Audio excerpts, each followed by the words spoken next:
Hi,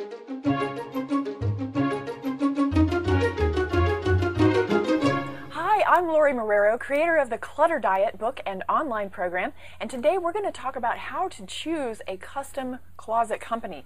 This is a very big decision with lots of factors, and it is so big that we're going to chunk this up into two parts. So part one right now, I'm going to focus on the process and the approach and some basic questions to ask about any company that you're going to interview. And then in part two, we're going to get into the nitty-gritty about the actual construction questions you need to ask when you're interviewing those companies and all of those quality factors that are involved in the decision.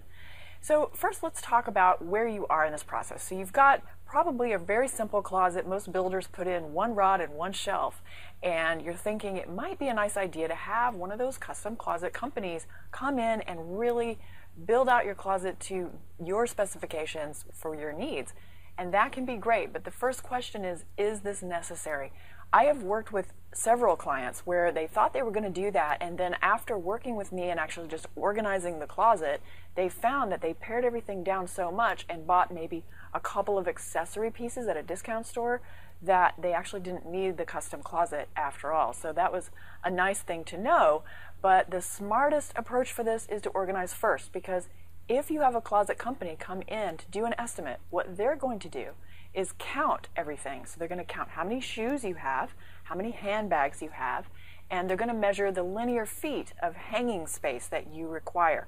And if you have way more than you need, they're going to be designing that new closet around stuff that you are not going to have after this process is over.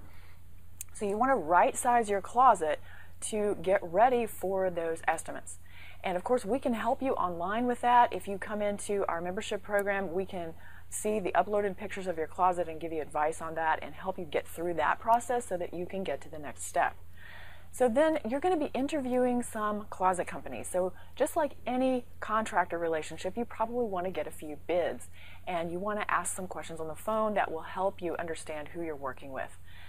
One of the first things you want to look at is the process they're going to go through. So what will happen is they'll come and do this estimate, and they will do the measuring, and then usually what's going to happen is they're going to go back to their office and create designs for you. This is typically done for free, and then they probably will set a second appointment with you to present their designs. And at that second appointment, it can be very important for you to have all the decision makers present so that if you decide to move forward, you can do it quickly. Then it's going to take, once you say yes, another few weeks for them to get all the parts cut and to schedule their install team. So it does take a little while to get through this process. You're going to be able to spend either a few $100s or several $1,000s, depending on the upgrades that you get and the types of materials that you choose, which we're going to talk about in part two.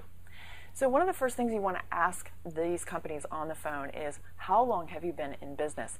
Are you a franchisee of a larger company? And just kind of hear their story about that. You want to find out what warranty they offer. Does this warranty cover only you, or does it cover future owners of your home if you were to sell it? Also, what are the installation costs going to be? Does their price include ripping out the existing closet, patching and painting, or is that something that you will be expected to do yourself? And if so, is that an opportunity for savings for you if you want to do that yourself? It actually can be kind of fun and therapeutic to rip out a closet, so you may want to do that. So think about those kind of cost questions up front. Part two is coming next, and you can find out more about the very specific construction questions to ask about the materials that will help you gauge the value of the price you're being quoted. See you in part two.